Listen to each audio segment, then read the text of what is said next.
Hey everyone, this is Simran and welcome back to our own YouTube channel Ignu ePathshala. I hope you people are doing well. और आज के इस particular session में हम discuss करेंगे modern theory के बारे में. ऑलरेडी हमने पिछले वीडियो में डिस्कस कर लिया है classical theory, new classical theories के बारे में. तो अगर आप में से किसी ने पिछली वीडियो को नहीं देखा है उसको जरूर देख लीजिएगा. और अगर आप मेरे चैनल पे न्यू है तो मेरे चैनल को सब्सक्राइब करना मत भूलिएगा. बेल आइकन को भी जरूर प्रेस कर दिएगा ताकि मैं जब भी वीडियोस को अपलोड करूं उसका नोटिफिकेशन आपके पास जरूर जाए. तो चलिए बिना किसी देर के हम अपने सेशन को स्टार्ट करते हैं. तो मॉडर्न ऑर्गेनाइजेशन या मॉडर्न थ्योरी को डिस्कस करने से पहले एक बार छोटा सा रिकैप कर लेते हैं कि हमने बाकी दो थ्योरीज में क्या पढ़ा था, उसका क्या क्रक्स था. ठीक है, सबसे पहले अगर हम बात करें हमारी क्लासिकल थ्योरी की, तो क्लासिकल थ्योरी क्या कहती थी कि जो हमारे ह्यूमंस हैं वो क्या है, मशीन की तरह ही हैं. हमारा जो मेजर ऑब्जेक्टिव है वो क्या है, ऑर्गेनाइजेशनल ऑब्जेक्टिव्स को अचीव करना, एक प्रॉपर स्ट्रक्चर के अकॉर्डिंग वर्क परफॉर्म करना. ठीक है, ये बात कही थी क्लासिकल थ्योरी में. नेक्स्ट हमारी जो आई थी वो नियो क्लासिकल थ्योरी थी. ये क्या थी, एक्सटेंडेड वर्जन थी हमारी क्लासिकल थ्योरी की, और इसमें किसकी बात करी गई थी, ह्यूमन रिलेशन की बात करी गई थी. राइट, कि ह्यूमन रिलेशनशिप इंपॉर्टेंट है, इमोशनल एंड साइकोलॉजिकल एस्पेक्ट्स को कंसिडर करना चाहिए. ठीक बात. अब जो नेक्स्ट थ्योरी है हमारी, that is modern organization theory. ये थ्योरी ये कहती है कि हमारे ऑर्गेनाइजेशन का जैसा एनवायरनमेंट है, चाहे माइक्रो लेवल पे हो चाहे मैक्रो लेवल बात करें, वो डायनामिक इन नेचर है, चेंज होता रहता है, स्टैटिक नहीं रहता है. तो जिस हिसाब से हमारी कंडीशंस चेंज होती है, हमारे एनवायरनमेंट में चेंजेस आ रहे हैं, उसके अकॉर्डिंग हमें अपनी प्लानिंग करनी चाहिए. कोई भी एक सिंपल प्लान, एक सीधा प्लान जरूरी नहीं है कि हर एक कंडीशन में एप्लीकेबल हो. ठीक, तो हमारे एनवायरनमेंट की कंडीशन जैसे डायनेमिक है, हमको उसके अकॉर्डिंग ही आगे के अपने प्लान्स को डिजाइन करना चाहिए. इन शॉर्ट मॉडर्न थ्योरी या मॉडर्न ऑर्गेनाइजेशन थ्योरी ने यही बोला है. ठीक है, so the modern organization theory considers the dynamic condition at micro and macro level. Micro level मतलब समझ सकते हैं, जैसे हमारा इंटरनल एनवायरनमेंट की जहां बात होती है. और मैक्रो लेवल का क्या मतलब हुआ कि जो हमारा बिजनेस है इसके बाहर जो एनवायरनमेंट कंडीशंस है, जैसे हमारी पॉलिटिकल एनवायरमेंटल कंडीशंस है, टेक्नोलॉजी है, लीगल एनवायरनमेंट कंडीशंस है, जो हमने पहले पढ़ी भी हैं, इन सब चीजों का भी बिजनेस के ऊपर अफेक्ट आता है. तो हमें दोनों ही एस्पेक्ट को कंसिडर करना चाहिए, माइक्रो एंड मैक्रो एनवायरनमेंट दोनों को ही. ठीक है, तो it recognizes the dramatic changes taking place in the society. The modern organization theory is a collection of views of different thinkers of the organization. So the theory is centered around the concept of a system, hence it is termed synonymous with the system theory. ठीक है, तो इसमें system theory की बात करता है. अभी system theory क्या है इसको हम आगे काफी डिटेल में डिस्कस करेंगे. ठीक, तो for the first time Chester I Bernard viewed organization as a social system of cooperative interaction among the members. Organization, individuals and customers are a part of the environment. तो इनके according organisation क्या है, हमारा एक social system है जिसके अंदर हम कॉपरेशन की बात करते हैं, कोऑपरेटिव इंटरैक्शन की बात करते हैं.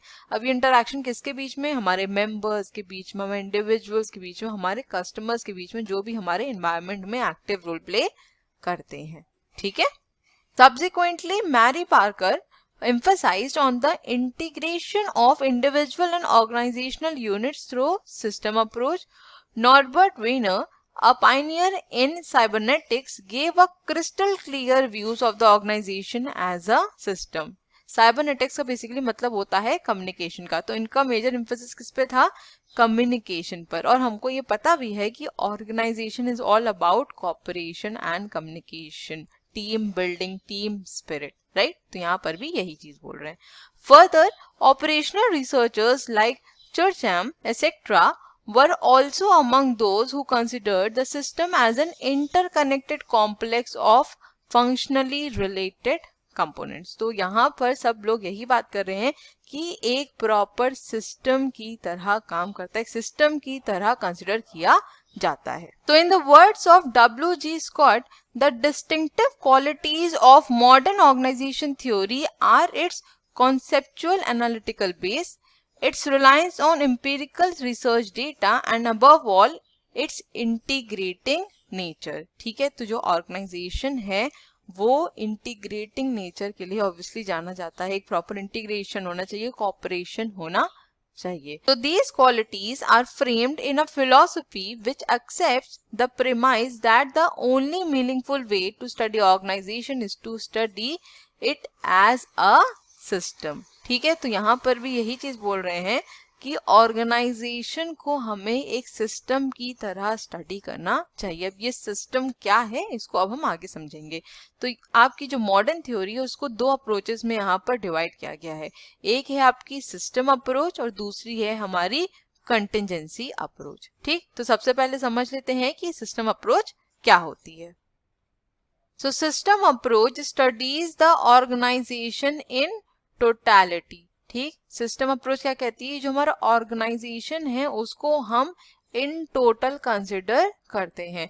The mutually dependent variables are properly analyzed. Both internal and external variables are studied in analyzing the nature of the organization.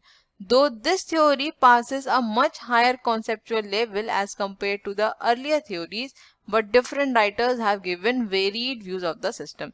तो बेसिकली जो सिस्टम अप्रोच है वो यही कहती है कि जो हमारा ऑर्गेनाइजेशन है हम उसको एज अ होल कंसिडर करते हैं। जितने भी हमारे वेरिएबल्स डिपेंडेंट हैं उनको एनालाइज किया जाता है। हम अपने इन्वायरमेंटल कंडीशंस को भी देखते हैं, चाहे वो इंटरनल हो और चाहे वो एक्सटर्नल हो, जब भी हम कुछ भी आगे प्लान करने की सोचते हैं। तो कह सकते हैं कि ये एक बहुत ही वाइडर कॉन्सेप्ट था अगर हम बाकी दो थ्योरी से कंपेयर करें तो। ठीक है, तो system approach is based on the generalization that everything is interrelated and interdependent. तो सिस्टम अप्रोच ने सिंपली यही बोला कि ऑर्गेनाइजेशन में हर एक चीज इंटर रिलेटेड और इंटरडिपेंडेंट है, और ये बात सही भी है, right. So a system is composed of related and dependent elements which when in interaction forms a unitary whole. A system is simply an assemblage or combination of things or parts forming a complex whole. अब देखिए इसको इस तरीके से समझने की कोशिश करिए कि जो हमारा ऑर्गेनाइजेशन है उसमें हर एक चीज इंटर रिलेटेड और इंटरडिपेंडेंट होती है। ठीक, जैसे कि ऑर्गेनाइजेशन में हमारे मैनेजर्स हैं, हमारे वर्कर्स हैं। अब अगर मैनेजर्स यहाँ पर कम्युनिकेट नहीं करेंगे उनका ऑब्जेक्टिव क्या है, तो ऑब्वियस सी बात है कि वर्कर्स उस ऑब्जेक्टिव को यहाँ पर अचीव नहीं कर पाएंगे। ठीक, तो एक तरीके से कह सकते हैं कि वो उन पे डिपेंडेंट भी हैं। ठीक, अब यहाँ पर हमने ऑब्जेक्टिव्स को अगर कम्युनिकेट कर दिया लेकिन उनको ये नहीं बताया कि किस तरीके से वर्क परफॉर्म करना है, तो उसके बावजूद भी क्या होगा, हमारा टास्क परफॉर्म नहीं हो पाएगा, हम अपने ऑब्जेक्टिव्स को अचीव नहीं कर पाएंगे। ठीक है, तो कह सकते हैं कि दोनों ही तरफ से इंटरैक्शन जरूरी होता है।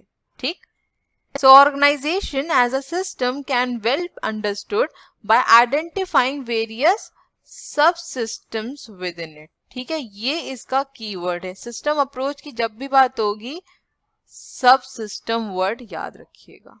ठीक है, so each subsystem may be identified by certain process, roles, structure and norms of conduct। अब इसका क्या मतलब इस पर्टिकुलर स्टेटमेंट का, इसको समझ लीजिए। यहाँ पर एक एग्जाम्पल ले लेते हैं। मान लेते हैं कि एक कॉलेज है। ठीक, अब कॉलेज में क्या क्या होता है, सबसे पहले तो हमारे प्रिंसिपल होते हैं। ठीक है, कॉलेज में नेक्स्ट बात करें तो टीचर्स होते हैं। ठीक है, स्टूडेंट्स होते हैं, हाँ, ऑफिस स्टाफ होता है हमारा। ठीक है, लाइब्रेरियंस होते हैं। तो ये सब लोग हमारे कॉलेज में होते हैं और इन्हीं सबसे कॉलेज बनता भी एक तरीके से कह सकते हैं। ठीक, अब आप मुझे बताइए कि अगर इन सब का आपस में इंटरैक्शन नहीं होगा तो क्या यहाँ पर हमारा कॉलेज चल पाएगा? नहीं चल पाएगा, राइट। तो जो हमारा ये कॉलेज है ये क्या कहलाएगा? सिस्टम। क्या कहलाएगा? सिस्टम। और ये principal, teacher, students, office staff, ये हमारा क्या कहलाएंगे? सब सिस्टम कहलाएंगे, क्योंकि इन्हीं की वजह से ये सिस्टम वर्क कर रहा है।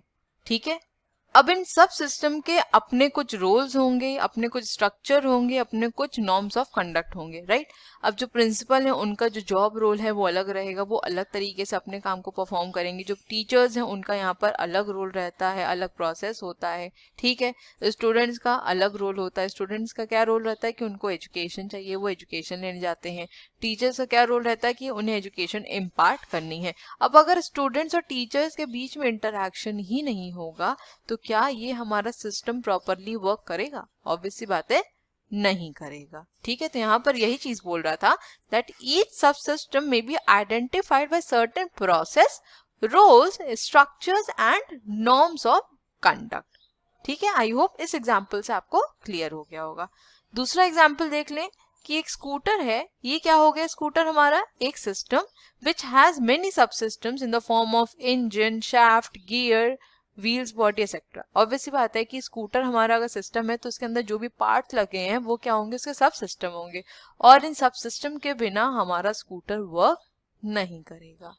ठीक है, आई होप क्लियर हुआ कि ये सिस्टम थ्योरी या सिस्टम अप्रोच कहना क्या चाहती है।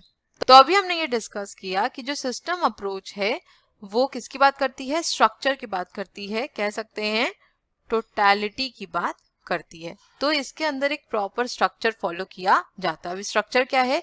सबसे पहले आता है हमारा इनपुट। अब इनपुट किस चीज का होगा? रॉ मटेरियल का, कैपिटल का, टेक्नोलॉजी का एंड ह्यूमन रिसोर्स का। ठीक, फिर इस इनपुट को क्या किया जाएगा? ट्रांसफॉर्मेशन किया जाएगा इस इनपुट का, और इससे आउटपुट क्या मिलेगा हमको? Goods and services. जब ये गुड्स एंड सर्विसेज हमारा आउटपुट जनरेट हो जाएगा, इसके बाद हमको इसके थ्रू मिलेगा फीडबैक, फिर हम अपने इनपुट्स में कुछ चेंजेस करेंगे और इस तरीके से हमारा पूरा प्रोसेस चलता रहेगा। तो एक तरीके से कह सकते हैं कि ये साइक्लिकल इन नेचर भी होती है, क्योंकि ये प्रोसेस हमारा नेवर एंडिंग है। ठीक है, देखिए इस इमेज से आपको और ज्यादा अच्छे से क्लियर हो जाएगा। बाहर क्या है? हमारा पूरा एनवायरनमेंट है जिसके बारे में हम बात कर रहे थे कि इंटरनल एक्सटर्नल दोनों ही एनवायरनमेंट को हमें कंसिडर करना होता है। ठीक है, सबसे पहले हमने क्या डिस्कस किया? इनपुट्स के बारे में। इनपुट्स हैं raw material, human resource, capital, technology and information. Next आ जाता है हमारा ट्रांसफॉर्मेशन प्रोसेस। अब ट्रांसफॉर्मेशन प्रोसेस में क्या आएगा? एम्प्लॉयज, वर्क, एक्टिविटीज, मैनेजमेंट की activities, technology and operational methods. मतलब कि हमने यहाँ पर जो भी इनपुट्स लगाए उनको ट्रांसफॉर्म किया। ट्रांसफॉर्म कौन करेगा? ऑब्वियसली बात है एम्प्लॉयज करेंगे। मैनेजमेंट की एक्टिविटीज के थ्रू ट्रांसफॉर्मेशन होगा और आउटपुट क्या मिलेगा हमको? Products and services, financial result मिलेगा, इंफॉर्मेशन मिलेगी एंड ह्यूमन रिजल्ट मिलेगा, क्योंकि यहाँ पर काम कौन कर रहा है? हमारे एम्प्लॉयज कर रहे हैं, वर्कर्स कर रहे हैं। तो ह्यूमन रिजल्ट या उनकी परफॉर्मेंस भी यहाँ पर हमको मिलेगी और उसके अकॉर्डिंग क्या करेंगे? हम फीडबैक देंगे और कुछ करेक्शन लेने की जरूरत है, कुछ चेंजेस करने की जरूरत है, तो फिर से दोबारा इनपुट्स में कुछ चेंजेस किए जाएंगे, उस हिसाब से फिर ट्रांसफॉर्मेशन होगा और फिर से हमारा आउटपुट आएगा। ठीक है, तो कार्ड्स एंड कहू के अकॉर्डिंग हमारे ऑर्गेनाइजेशन में 5 सब सिस्टम्स होते हैं। ठीक है, सबसे पहला है हमारा technical subsystem that is concerned with the work that gets done. तो इसका क्या मतलब हुआ कि अगर हमें कोई टास्क परफॉर्म करवाना है, कोई यहाँ पर काम कंप्लीट करवाना है, तो उसको कैसे कंप्लीट करवाना है, कौन से काम को ज्यादा प्रायोरिटी देनी है, कौन सा काम हमारा पहले होना चाहिए, इसको यहाँ पर देखता है। कौन देखता है? टेक्निकल सब सिस्टम देखता है। ठीक है, नेक्स्ट पॉइंट है हमारा सपोर्टिव सब system of procurement, disposal and institutional relations. जैसा कि नाम से समझ में आ रहा है सपोर्टिव की बात कर रहे हैं, सपोर्ट की बात कर रहा है, तो इससे इंस्टीट्यूशनल रिलेशनशिप को आप यहाँ पर रिलेट कर सकते हैं कि इंस्टीट्यूशन में जो भी हमारे वर्कर्स हैं, एम्प्लॉयज हैं, मैनेजर्स हैं, उनके बीच में एक रिलेशनशिप की बात कर रहा है। नेक्स्ट बोल रहा है प्रोक्योरमेंट की, जो भी हमें रॉ मटेरियल्स की जरूरत है, टूल्स, इक्विपमेंट की जरूरत है, उसको कौन देखता है? सपोर्टिव सब सिस्टम ही देखता है। नेक्स्ट बोल रहा है डिस्पोजल की, हो सकता है हमें अपने गुड्स को डिलीवर करवाना हो या फिर हमारे पास जो वेस्ट प्रोडक्ट बचा है उसको डिस्पोज करना है, तो इन सब चीजों को कौन मैनेज करता है? हमारा सपोर्टिव सब सिस्टम मैनेज करता है। ठीक है, नेक्स्ट पॉइंट है हमारा maintenance of subsystem for trying people into their functional roles. अब देखिए हमारे ऑर्गेनाइजेशन में different types of functions perform किए जाते हैं, जैसे आपका मार्केटिंग का फंक्शन हो गया, ठीक है, फाइनेंस का फंक्शन हो गया, नेक्स्ट बात करी जाए अगर प्रोडक्शन हो गया, ह्यूमन रिसोर्स हो गया, तो ये डिफरेंट टाइप्स ऑफ फंक्शन है जो हमारा ऑर्गेनाइजेशन परफॉर्म करता है। राइट, अब इन फंक्शंस को किस तरीके से मेंटेन करना है, इनके बीच में किस तरीके से इंटीग्रेशन बैठाना है, आपके जो वर्कर्स हैं जो इन फंक्शंस के अंदर काम कर रहे हैं उनको स्पेशलाइजेशन कैसे देना है, उनको कहाँ कहाँ एलोकेट करना है, ये सब कौन देखता है? हमारा मेंटेनेंस सबसिस्टम देखता है। ठीक है, नेक्स्ट पॉइंट है हमारा adaptive subsystems concern with organizational change. तो हमारे ऑर्गेनाइजेशन में जो चेंजेस हो रहे हैं, जो उसके एनवायरनमेंट में चेंजेस हो रहे हैं, इसको कौन देखता है? हमारा अडेप्टिव सबसिस्टम देखता है कि किस तरीके से हमें चेंजेस को अडेप्ट करना है, क्या चेंजेस लाने की जरूरत है। इन सब चीज की मॉनिटरिंग कौन करता है? हमारा अडेप्टिव सबसिस्टम। ठीक है, और लास्ट है हमारा managerial subsystem for direction, adjudication and control of many subsystems and the activities of the structure। अब ये पर्टिकुलर सबसिस्टम हमें डायरेक्शन प्रोवाइड करता है, कंट्रोल प्रोवाइड करता है, और एक तरीके से कह सकते हैं कि जितनी भी अदर एक्टिविटीज हैं उनको प्रॉपर स्ट्रक्चर करता है, उनको प्रॉपरली मॉनिटर करता है। ठीक है, तो हम एक तरीके से कह सकते हैं कि जो मैनेजरियल सबसिस्टम है वो सभी सबसिस्टम में सबसे ऊपर होता है, क्योंकि ये सारी एक्टिविटीज के स्ट्रक्चर, उसकी मॉनिटरिंग, डायरेक्शन, कंट्रोल, सब चीज पे ध्यान देता है। ठीक है, चलते हैं नेक्स्ट स्लाइड की तरफ। सो आई होप आपको अभी समझ में आ गया हो कि सिस्टम थ्योरी या सिस्टम अप्रोच क्या कहती है। ठीक, अब यहाँ पर दो टाइप के सिस्टम होते हैं, एक होता है हमारा क्लोज सिस्टम और एक होता है हमारा ओपन सिस्टम। तो क्लोज सिस्टम क्या होता है? Self contained and ignores the effect on the environment on a system, little applicability to study of the organization. तो क्लोज सिस्टम बेसिकली हमारा एनवायरनमेंट को कंसिडर नहीं करता है। ठीक है, लेकिन वही अगर हम ओपन सिस्टम की बात करें, so it recognizes dynamic interaction of the system with the environment. तो यहाँ पर हम एनवायरनमेंट को कंसिडर करते हैं, use to explain organization system. तो अगर हम इसको इस तरीके समझना चाहें, एक हमारा ये है और दूसरा है ये, तो ये हमारा है क्लोज्ड सिस्टम। ठीक है, क्योंकि यहाँ पर जो एनवायरनमेंट है उसकी प्रेजेंस नहीं, एनवायरनमेंट को कंसिडर नहीं किया जाता है। लेकिन अगर हम यहाँ पर बात करें तो ये है हमारा सिस्टम और ये है हमारा एनवायरनमेंट। तो ये क्या कहलाएगा? हमारा ओपन सिस्टम कहलाएगा, जहां पर हम एनवायरनमेंट को कंसिडर कर रहे हैं, जो भी डायनामिक चेंजेस आ रहे हैं, इंटरैक्शन हो रहा है हमारा, उसको कंसिडर किया जाता है।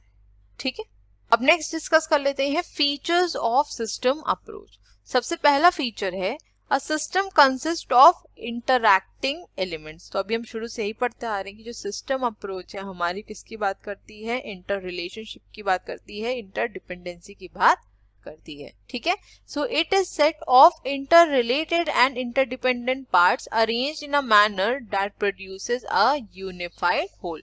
तो एक प्रॉपर स्ट्रक्चर के अकॉर्डिंग यहाँ पर क्या किया जाता है? अरेंजमेंट किया जाता है, और टारगेट क्या होता है? अपने ऑब्जेक्टिव को अचीव करना एक यूनिफाइड वे में। ठीक है, पूरी पॉपुलेशन को कंसिडर करते हुए, सबको इंटीग्रेट करते हुए। ठीक, नेक्स्ट पॉइंट है the various subsystems should be studied in their interrelationships rather than in isolation from each other. जितने भी सबसिस्टम्स को यहाँ पर हम स्टडी करेंगे उनको उनके रिलेशनशिप के बेसिस पर करेंगे। मतलब कि अगर हमने मान लेते हैं कि कॉलेज वाला ही एग्जाम्पल लेते हैं, तो हमारे कॉलेज में सब सिस्टम क्या थे? टीचर्स थे, स्टूडेंट्स थे, प्रिंसिपल थे। ठीक है ना, तो हम इनको इंडिविजुअली स्टडी नहीं करेंगे। अगर हम इंडिविजुअली स्टडी करेंगे, इनको आइसोलेशन में स्टडी करेंगे, तो इससे जो रिजल्ट मिलेगा, जो आउटकम मिलेगा, वो एप्रोप्रिएट नहीं होगा, राइट? क्योंकि हमारा जो सिस्टम है, दैट इज हमारा कॉलेज, इसका ऑब्जेक्टिव क्या है? इसका ऑब्जेक्टिव ये है कि टीचर्स आए कॉलेज में, एजुकेशन इम्पार्ट करें। स्टूडेंट्स का क्या ऑब्जेक्टिव है? कि स्टूडेंट्स एजुकेशन ले। प्रिंसिपल का क्या ऑब्जेक्टिव है? कि वो पूरा कोऑर्डिनेशन बैठाए, ऑर्गेनाइजेशन को, अपने कॉलेज को एक प्रॉपर वे में लेके चले, एक प्रॉपर स्ट्रक्चर में लेके चले, है ना? यही सब ऑब्जेक्टिव होंगे कॉलेज के, राइट? अगर हम इन सब सिस्टम्स को आइसोलेशन में कंसिडर करेंगे तो इन ऑब्जेक्टिव्स को कभी भी आइडेंटिफाई नहीं कर पाएंगे। इसीलिए बोला गया है कि इंटर रिलेशनशिप में इन सबको स्टडी करने की जरूरत है। ठीक, नेक्स्ट पॉइंट है an organizational system has a boundary that determines which part are internal and which are external। अब देखिए, हमारा जो ऑर्गेनाइजेशन होता है, हमें उसके बारे में पता होता है कि इंटरनल फैक्टर्स क्या हैं और इसके एक्सटर्नल फैक्टर्स क्या हैं। मान लेते हैं कि ये एक हमारा ऑर्गेनाइजेशन है, ठीक है, और ये है हमारा एनवायरनमेंट। तो ये हमारे ऑर्गेनाइजेशन की क्या हो गई बाउंड्री। इसके बाहर जो भी टास्क परफॉर्म किए जा रहे हैं, जो भी एक्टिविटीज परफॉर्म की जा रही है, वो एक्सटर्नल एनवायरनमेंट में आ जाती हैं। ठीक है, तो यहाँ पर यही बोल रहा है that an organizational system has a boundary that determines which parts are internal and which parts are external. Okay, अब अगर हम इसका एग्जाम्पल कंसिडर करें तो इंटरनल फैक्टर्स में क्या आ जाएगा, हमारे कंपनी के गोल्स, ऑब्जेक्टिव्स, कंपनी का विजन, कंपनी का मिशन। वहीं अगर हम एक्सटर्नल फैक्टर्स की बात करें तो जो हमारे एनवायरनमेंट में चेंजेस हो रहे हैं, ठीक है, जैसे हमारी पॉलिटिकल एनवायरनमेंट में चेंजेस आ रहा है, ठीक है, या फिर हमारे इकोनॉमिक एनवायरनमेंट में चेंजेस आ रहा है, कंपटीशन मार्केट में बढ़ रहा है या कम हो रहा है, तो ये सब जो चेंजेस होंगे वो ऑब्वियस सी बात है कहाँ जाएंगे, हमारे एक्सटर्नल एनवायरनमेंट पे, एक्सटर्नल फैक्टर्स में। तो इससे हम डिफरेंशिएट कर सकते हैं कि कौन से हमारे इंटरनल फैक्टर्स हैं और कौन से हमारे एक्सटर्नल फैक्टर्स हैं। ठीक है, एंड आई होप आपको ये तो पता होगा कि जो हमारे इंटरनल फैक्टर्स होते हैं that are controllable in nature, उनको हम कंट्रोल कर सकते हैं क्योंकि वो हमारे हाथ में होते हैं। लेकिन एक्सटर्नल फैक्टर्स जो होते हैं they are uncontrollable in nature. ठीक है, अगर गवर्नमेंट ने कोई पॉलिसीज में चेंजेस ले आए, अगर मार्केट में फ्लक्चुएशंस हो रहा है, कंपटीशन इंक्रीज है डिक्रीज हो रहा है, उस पे आपका कोई कंट्रोल नहीं होता है। ठीक है, तो इस चीज को भी याद रखिएगा। नेक्स्ट पॉइंट है, a system does not exist in vacuum. It receives information, material and energy from other systems as input. So these inputs undergo a transformation process within the system and leave the system as output to other systems. ठीक है, तो अब इस line से आपको, इस particular statement से आपको याद आ रहा होगा अभी हमने जो पीछे डायग्राम डिस्कस किया था जहां पर इनपुट था, फिर उसके बाद हमारा था ट्रांसफॉर्मेशन प्रोसेस और इसके बाद हमारा था आउटपुट और लास्ट में यहां पर क्या था, फीडबैक। ठीक है, और ये प्रोसेस फिर इस तरीके से चलता जाएगा। ठीक, अब यहाँ पर एक लाइन लिखी हुई है that a system does not exist in a vacuum, मतलब कि कोई भी सिस्टम वैक्यूम में एग्जिस्ट नहीं कर सकता। वैक्यूम क्या होता है, एक ऐसी चीज जिसमें हम लोग अगर कुछ पास करवाना चाहें तो पास नहीं हो सकती, चाहे वो एयर हो, चाहे मटेरियल हो, कुछ भी चीज। मतलब कहने का ये है कि सिस्टम के अंदर कम्युनिकेशन, इंफॉर्मेशन का होना जरूरी है, क्योंकि अगर सिस्टम हमारा वैक्यूम की तरह हो जाएगा तो कम्युनिकेशन पॉसिबल नहीं होगा। कम्युनिकेशन पॉसिबल नहीं होगा तो ऑर्गेनाइजेशनल ऑब्जेक्टिव्स को कभी भी अचीव नहीं कर पाएंगे।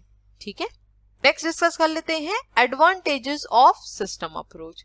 तो सबसे पहला एडवांटेज है it provides a unified focus to organizational efforts. ठीक है, वर्ड्स पे ध्यान दीजिएगा, की वर्ड्स याद रखिएगा तो एग्जाम में लिखने में आसानी होगी। ठीक, अब यहाँ पर आप लोग को एक चीज बताती हूँ, कभी भी अगर आप अपने नोट्स बनाना चाहें, ठीक है, बाकी तो मैंने जो आपको पीडीएफ प्रोवाइड की हुई वो अपने में ही सफिशिएंट होती है, लेकिन अगर आप अपनी हैंडराइटिंग में नोट्स लिखते हैं तो वो इजी होता है। और मैं ये नहीं कह रही कि पूरा पूरा लिखने के लिए, बहुत से स्टूडेंट्स क्या करते हैं नोट्स के नाम पे पूरी पूरी बुक लिखने लग जाते हैं। नहीं नहीं, नोट्स ऐसे नहीं बनाए जाते हैं। ठीक है, नोट्स का सिंपल सा मतलब ये होता है कि वो इतने प्रिसाइज होने चाहिए कि अगर आपके पास कम टाइम है ना, उसी टाइम में आप अपने पूरे सिलेबस को कवर कर लें, एक बार आपके सामने से आपका पूरा सिलेबस गो थ्रू हो जाए। ठीक है, नोट्स इस तरीके के होने चाहिए। तो स्पेशली अगर मैं इस यूनिट की बात करूं तो इसके लिए नोट्स जरूर बना लीजिएगा। वजह क्या है, वजह ये है कि आपको एटलीस्ट पता चले कि इंडिविजुअल थ्योरीज क्या कह रही हैं,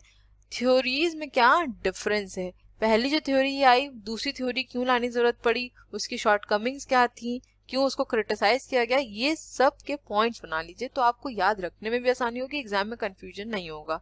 क्योंकि कई बार ना एग्जाम में पूछ लेता है आपसे डिफरेंस, तो अगर आपने डिफरेंस के तौर पे उसको नहीं पढ़ा होगा तो आपको एग्जाम में लिखने में दिक्कत होगी। ठीक, अब जैसे अगर हम बात करें आपकी सिस्टम अप्रोच की, ठीक है, तो इसमें आपने जो की पॉइंट्स पढ़े हैं उनको जरूर लिख लीजिए। जैसे यहाँ पर हमने पढ़ा है यूनिफाइड, ठीक, दूसरा हमने पढ़ा है इंटर डिपेंडेंट, ठीक है, इंटर रिलेशनशिप, ठीक है, इंटर रिलेशनशिप। नेक्स्ट इसमें बात करी थी टोटलिटी की। ठीक है, तो इन की पॉइंट से आपको याद भी रहेगा और वहां पर आपको आंसर लिखने में दिक्कत भी नहीं होगी, वरना आप क्या करेंगे सब में लगभग सिमिलर चीज लिखेंगे, बस वर्ड्स को थोड़ा सा आगे पीछे कर देंगे। ठीक है, तो इस तरीके से थोड़े थोड़े पॉइंट्स बना के रखेंगे तो इजी रहेगा। नेक्स्ट पॉइंट है It provides managers an opportunity of looking at organization as a whole which is greater than the sum of its part. ठीक, तो हमारी जो सिस्टम थ्योरी है, सिस्टम अप्रोच है, वो क्या कहती है, ऑर्गेनाइजेशन एज अ होल को कंसिडर करना है, इन टोटालिटी कंसिडर करना है. ठीक है. नेक्स्ट पॉइंट है, this theory treats the organization as an open system. Moreover, the process of interaction between subsystems is dynamic. तो ये थ्योरी ऑर्गेनाइजेशन को ओपन सिस्टम की तरह कंसिडर करती है. ओपन सिस्टम क्या मतलब हुआ कि यहाँ पर हम एनवायरनमेंट कंसिडर करेंगे, internal as well as external both. ठीक. नेक्स्ट पॉइंट है, modern theory is based on multi level and multi dimensional approach. That is it includes both micro and macro aspect. तो हमने स्टार्टिंग में ये चीज पढ़ी थी कि हमें माइक्रो लेवल और मैक्रो लेवल दोनों पर स्टडी करने की जरूरत होती है. इसीलिए ये मल्टी लेवल मल्टी डायमेंशनल होती है, क्योंकि हम हर एक एस्पेक्ट पे यहाँ पर ध्यान देते हैं. ठीक. नेक्स्ट पॉइंट है, the system is based on multiple variables because an event may be the product of many factors which in turn may be inter related and interdependent. देखिए यहाँ पर वर्ड यही आ गया है ना, इसलिए मैंने बोला कि कीवर्ड्स को याद रखिएगा तो आपको बहुत इजी होगा फीचर्स लिखने में, एडवांटेजेस लिखने में और इवन डिसएडवांटेजेस लिखने में. क्योंकि अगर आपको किसी चीज के एडवांटेजेस पता है तो कई बार ऐसा होता है कि उसी को ही आगे डिसएडवांटेज की तरह कंसिडर किया जाता है. ठीक है. तो थोड़ा सा इस तरीके से पढ़ने की कोशिश करिए तो बहुत ज्यादा याद करने की जरूरत नहीं पड़ेगी, वरना तो जितनी भी थ्योरीज है उनको आपको याद तो करना पड़ेगा, आपको उनके बारे में पता होना चाहिए कि एग्जैक्टली थ्योरी ने क्या बोला है. और हर बार क्वेश्चन आना ही आना है, ये चीज एकदम श्योर है. 20 नंबर का मिनिमम आएगा. ठीक है. कई बार 30 नंबर का भी आया है और हो सकता है कि 40 मार्क्स तक का भी आ जाए, लेकिन मिनिमम 20 मार्क्स का आएगा ही आएगा. देखिए ये पॉइंट ये बोल रहा है कि जो हमारा सिस्टम है वो मल्टीपल वेरिएबल्स पे बेस्ड होता है. अगर कोई इवेंट अकर हो रहा है तो ये जरूरी नहीं है कि सिंगल सिर्फ एक फैक्टर की वजह से हो रहा हो. कई ऐसे फैक्टर्स हो सकते हैं जो कि इंटरडिपेंडेंट हैं, इंटर रिलेटेड है, उनकी वजह से वो पर्टिकुलर इवेंट हुआ हो. ठीक है. अब जैसे यहाँ पर हम एग्जाम्पल ले लेते हैं, इससे आपको अच्छे से क्लियर हो जाएगा. ठीक है. तो वही कॉलेज वाला एग्जाम्पल ले लेते हैं. ठीक. अब इस कॉलेज में टीचर्स और स्टूडेंट्स हैं. ठीक है. ये हमको पता है. अब यहाँ पर टीचर ने कहा कि कल आपका ना एक टेस्ट लूंगी मैं. ठीक है. अब देखो कभी भी टीचर अगर ये बता देना कि मुझे टेस्ट लेना है, तब तो ये फॉर श्योर है कि आधी जनता तो गायब हो ही जानी है. ठीक है. आई होप आप लोग भी काम करते रहे होंगे. अब जो एक्स्ट्रा ऑर्डिनरी और एक्स्ट्रा इंटेलिजेंट स्टूडेंट्स होते होंगे ना, वो जरूर जाते होंगे कि मुझे टेस्ट देना है. मैं अगर अपनी बात बताऊं तो मैं भी आप लोग की तरह ही हूँ. ठीक है. चलो ये सब मजाक की बात साइड में रखते हैं, मेन बात करते हैं. तो टीचर ने यहाँ पर कहा कि मुझे आपका टेस्ट लेना है. ठीक. अब इस पे स्टूडेंट्स पे क्या असर पड़ेगा, स्टूडेंट्स नहीं आएंगे और यही हुआ. लेकिन हम ये नहीं कह सकते कि सिर्फ इस टेस्ट की वजह से स्टूडेंट्स नहीं आए हैं, और भी अदर फैक्टर्स हो सकते हैं. एक फैक्टर तो ये है कि चलो टेस्ट है नहीं आए, हो सकता है कोविड बहुत ज्यादा फैल रहा है, पेरेंट्स से मना कर दिया कि नहीं जाना है. ठीक है. रिस्क नहीं लेना है. हो सकता है कुछ स्टूडेंट्स पहले से ही बीमार हो, या फिर हो सकता है कुछ और उनकी कंडीशंस में चेंजेस आ गए हो, या फिर कह सकते हैं कुछ फैमिली इश्यूज हो गए हो, कुछ भी हम कह सकते हैं. ठीक है. मान लेते हैं फैमिली इश्यूज हो गए, इस वजह से स्टूडेंट नहीं आए. तो हम ये नहीं कह सकते कि सिर्फ एक सिंगल फैक्टर की वजह से यहाँ पर चेंजेस हो सकते हैं. डिफरेंट फैक्टर्स को भी कंसिडर करा जाता है. इसीलिए बोल रहा है that the system is based on multiple variables because an event may be the product of many factors. ठीक है. आई होप समझ में आ गया होगा. और लास्ट पॉइंट है इसमें, the feedback mechanism provides an opportunity to organization to rearrange its parts according to the changes in the environment.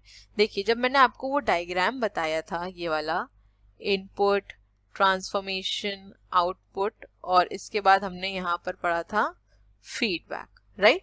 और ये फीडबैक का एरो फिर ऐसे गया था, राइट.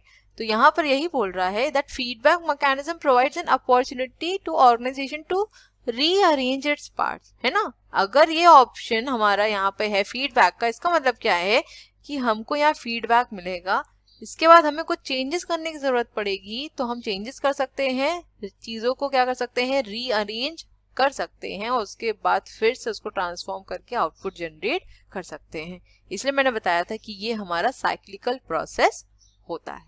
ठीक है, अब नेक्स्ट डिस्कस कर लेते हैं लिमिटेशंस ऑफ सिस्टम अप्रोच, जिसको हम ये भी कह सकते हैं क्रिटिसिज्म ऑफ सिस्टम अप्रोच। ठीक है, तो सबसे पहला पॉइंट है, critics of this theory claims this as theoretical approach to the management. The way an organization actually works and solves problem by applying different techniques and methods has no appeal in the theory. तो सबसे पहली criticism इस theory की ये है कि ये सिर्फ थ्योरेटिकल अप्रोच की बात करती है, थ्योरेटिकल एस्पेक्ट की बात करती है। ऑर्गेनाइजेशन में किस तरीके से वर्क परफॉर्म किया जाता है, प्रॉब्लम्स को सॉल्व करने के लिए डिफरेंट मेथड्स, डिफरेंट टेक्निक्स को जो यूज किया जाता है, उसके बारे में इस थ्योरी में कोई भी डिस्कशन नहीं किया गया है, कोई भी बात नहीं की गई है। ठीक है, तो इस बेसिस पे इस थ्योरी को यहाँ पर एक तरीके से कह सकते हैं कि क्रिटिसाइज किया गया है। ठीक, नेक्स्ट पॉइंट है, relationship among parts of the organisation is emphasised upon but the exact nature of interdependence is not defined. अब देखिए, अभी मैंने आपको ये चीज बताई भी थी कि जो हमारे ऑर्गेनाइजेशन है सिस्टम अप्रोच के अंदर, उसमें हम इंटरडिपेंडेंस, इंटर रिलेशनशिप की बात करते हैं, लेकिन यहाँ पर ये नहीं डिफाइन किया गया कि एग्जैक्ट नेचर क्या होना चाहिए, किस तरीके से इंटरडिपेंडेंस है, किस तरीके से इंटर रिलेशनशिप है। ठीक, दूसरी चीज ये कि अभी जब मैं आपको ये बता रही थी कि आप इसके नोट्स बना लीजिएगा, और मैंने ये चीज बोली भी थी कि पॉइंट्स के थ्रू बनाएंगे तो फीचर्स के लिए भी हो जाएगा, एडवांटेजेस में भी लिख सकते हैं और डिसएडवांटेजेस में भी यूजफुल होगा, क्योंकि कई बार जो एडवांटेज होता है वही आगे डिसएडवांटेज बन जाता है। ठीक है, तो यहाँ पर आप इस पॉइंट से रिलेट कर पा रहे हो, क्योंकि हमने ये किस में पढ़ा था, एडवांटेज में पढ़ा है कि इंटरडिपेंडेंस, इंटर रिलेशनशिप, लेकिन यही इसका क्या बन गया, डिसएडवांटेज या लिमिटेशन या क्रिटिसिज्म बन गया। ठीक है, नेक्स्ट पॉइंट है हमारा, exact relationship between internal and external environment of the organization is also not defined। ठीक है, तो यहाँ पर हमने ये तो बात करी थी कि हाँ, हमको environment को कंसिडर करना है, और environment दोनों तरीके का, internal as well as external, पर इन दोनों के बीच में रिलेशनशिप क्या होगा इसको तो हमने डिफाइन ही नहीं किया, तो ये इसकी क्रिटिसिज्म हो जाती है। अब एग्जाम्पल देख लेते हैं। For example, it specifies that changes in economic policies. Economic policies किस में आ जाएगा हमारा, external environment में। Economic policies necessitate changes in internal policies of the organization, but what changes are required to match the changes in economic environment is not talked about। ठीक है, तो अगर हमारी इकोनॉमिक पॉलिसी में कुछ चेंजेस हो रहे हैं, दैट इज एक्सटर्नल एनवायरनमेंट में, उसकी वजह से हमारे ऑब्वियस सी बात है कि इंटरनल एनवायरनमेंट के डिसीजन पर फर्क पड़ेगा, तो मैं अपने इंटरनल पॉलिसीज में भी तो चेंजेस करने पड़ेंगे, लेकिन कितना चेंज करना पड़ेगा कि हम इकोनॉमिक एनवायरनमेंट से मैच कर सके, इसके बारे में कुछ भी डिफाइन नहीं किया गया, इसके बारे में कुछ भी नहीं बताया गया है। ठीक है, तो ये भी एक बहुत बड़ी क्रिटिसिज्म हो जाती है। ओके, और लास्ट पॉइंट है, it fails to provide concepts that apply to all types of organization. The small organizations are less adaptive to environmental variables than large organizations. The theory assumes that most of the organizations are big, complex and open system. It thus fails to provide a unified theory. तो यहाँ पर simply बोल रहा है कि जो हमारी system approach theory है वो ऐसा कॉन्सेप्ट या ऐसी थ्योरी नहीं दे पाई जो कि हर टाइप के ऑर्गेनाइजेशन के लिए एप्लीकेबल हो। मतलब ये कह सकते हैं कि यूनिफाइड थ्योरी नहीं बन पाई, इसीलिए इसको इस बेसिस पे क्रिटिसाइज किया गया है। ठीक, आई होप यहाँ तक समझ में आ गया होगा कि सिस्टम अप्रोच थ्योरी क्या है, इसके फीचर्स क्या हैं, इसके एडवांटेजेस क्या थे, इसकी लिमिटेशंस क्या थी, types of system approach theory क्या थी। अब चलते हैं नेक्स्ट स्लाइड की तरफ और नेक्स्ट थ्योरी को डिस्कस करते हैं। अब नेक्स्ट है हमारी कंटिंजेंसी अप्रोच थ्योरी, या इसको हम सिचुएशनल थ्योरी या सिचुएशनल अप्रोच के नाम से भी जानते हैं। ठीक है, हालांकि पेपर में आपके कंटिंजेंसी देगा, लेकिन अगर इनके सिचुएशनल दे देता है तो समझ जाइएगा कि कंटिंजेंसी अप्रोच ही पूछी जा रही है यहाँ पे। ठीक है, even though system approach presents a better understanding of organizational and managerial functioning, but it does not provide solution for all types of organizational structure. ठीक है, तो अभी हमने ये बात भी करी कि जो हमारी सिस्टम अप्रोच थी, सिस्टम अप्रोच थ्योरी थी, वो एक एडवांस वर्जन थी, मॉडर्न ऑर्गेनाइजेशन थ्योरी है, जहां पर हम ऑर्गेनाइजेशन एज अ होल की बात करते हैं, टोटलिटी की बात करते हैं। लेकिन इसकी सबसे बड़ी क्रिटिसिज्म क्या थी कि ये सारे ऑर्गेनाइजेशनल स्ट्रक्चर के लिए सोल्यूशन नहीं प्रोवाइड कर पाई, एक पर्टिकुलर थ्योरी या कॉन्सेप्ट नहीं दे पाई। ठीक, so system approach offers model which may not suit every type of organization. So a structure suitable for one unit may not be suitable for another. Now contingency approach suggests an organizational design which suits a particular unit. अब देखिए, जो हमारी system approach theory थी उसकी सबसे बड़ी criticism क्या थी कि वो सारे ऑर्गेनाइजेशन स्ट्रक्चर के लिए सोल्यूशन नहीं प्रोवाइड कर पाई, है ना। मतलब कि अगर एक यूनिट के लिए पर्टिकुलर सिचुएशन सूटेबल है तो हो सकता है दूसरी यूनिट के लिए वो ना हो। लेकिन कंटिजेंसी अप्रोच यहाँ पर क्या बोलती है कि ऑर्गेनाइजेशनल डिजाइन ऐसी होनी चाहिए जो कि एक पर्टिकुलर टाइप की यूनिट को यहाँ पर सूट करे। अगर कोई कंडीशन ऐसी आती है तो उस पर्टिकुलर यूनिट के लिए हम उस कॉन्सेप्ट को, उस सॉल्यूशन को यूज कर सके। ठीक है, so a structure will be suitable only if it is tailor made for an enterprise. तो जो ऑर्गेनाइजेशनल स्ट्रक्चर हम डिजाइन करना चाह रहे हैं वो एक एंटरप्राइज को कंसिडर करके करेंगे, ना कि ऑर्गेनाइजेशन एज अ होल को कंसिडर करके करेंगे। ठीक है, आई होप आपको ये डिफरेंस समझ में आ रहा होगा contingency approach, system approach. System approach क्या बोलती है, टोटलिटी की बात करती है, ऑर्गेनाइजेशन एज अ होल की बात करती है। लेकिन हम यहाँ पे क्या बोल रहे हैं कि पर्टिकुलर एंटरप्राइज के लिए जो ऑर्गेनाइजेशनल स्ट्रक्चर सही होगा उसको ही यहाँ पर हम क्या करेंगे, इम्प्लीमेंट करेंगे, उसी को यूज करेंगे। ठीक है, the influence of both internal and external factors should be considered while framing a suitable organizational structure. तो ये चीज हमने सिस्टम अप्रोच में भी पढ़ी थी कि हम यहाँ पर दोनों एनवायरमेंटल कंडीशंस को कंसिडर करेंगे, इंटरनल भी एज वेल एज एक्सटर्नल भी। लेकिन यहाँ पर अलग से क्या बोल रहे हैं कि पर्टिकुलर एंटरप्राइज को कंसिडर करेंगे, ना कि पूरे ऑर्गेनाइजेशन को। ठीक, now this approach suggests that needs, requirements, situation of a particular concern should be considered while designing an organizational structure. तो अगर हम कोई भी ऑर्गेनाइजेशनल स्ट्रक्चर को डिफाइन कर रहे हैं, डिजाइन कर रहे हैं, सबसे पहले हमें नीड्स, रिक्वायरमेंट्स और सिचुएशन के बारे में पता होना चाहिए, उसके अकॉर्डिंग ही ऑर्गेनाइजेशनल स्ट्रक्चर को डिजाइन करना होगा। ठीक, so contingency or situational approach was developed by J.W. Lodge and P.R. Lawrence in 1970, who were critical of other approaches presupposing one best way to manage. So management problems are different under different situations and need to be tackled as per the demand of the situation. One best way of doing may be useful for repetitive things but not for managerial problems. Contingency approach या फिर situational approach को इसने develop किया था J.W. Large and P.R. Lawrence ने, और इन्होंने बोला था कि जो अदर थ्योरीज हैं उन्होंने क्या कंसिडर किया है, that one best way to manage, मतलब कि सिर्फ एक ही बेस्ट वे है और उसी के अकॉर्डिंग हम क्या कर सकते हैं, अपने ऑर्गेनाइजेशन को मैनेज कर सकते हैं। लेकिन इन्होंने कहा कि ऐसा नहीं है, क्योंकि हर ऑर्गेनाइजेशन की अपनी अलग कंडीशंस होती हैं, हर मैनेजमेंट के अलग अपने प्रॉब्लम्स होते हैं और सिचुएशन के अकॉर्डिंग ही हमको क्या करना पड़ता है, अपनी जो नीड्स हैं उनको टैकल करना पड़ता है, जो भी डिसीजन लेने हैं अपनी सिचुएशन के अकॉर्डिंग लेने पड़ते हैं।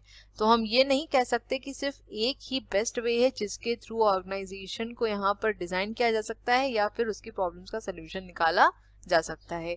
वन बेस्ट वे वहीं पर एप्लीकेबल है जहां पर रिपीटेटिवली सेम ही चीज करी जा रही हो, लेकिन मैनेजरियल प्रॉब्लम्स में ये चीज पॉसिबल नहीं है, क्योंकि हर बार सिचुएशन चेंज होती है, मैनेजमेंट हमारा डायनेमिक इन नेचर होता है, तो जैसे जैसे हमारी सिचुएशन चेंज होगी हम उसके अकॉर्डिंग ही डिसीजन लेंगे। ठीक है, तो ये कहती है हमारी कंटिजेंसी अप्रोच। ठीक, the contingency or situational approach emphasizes the fact that what managers do in practice depends upon a given set of circumstances.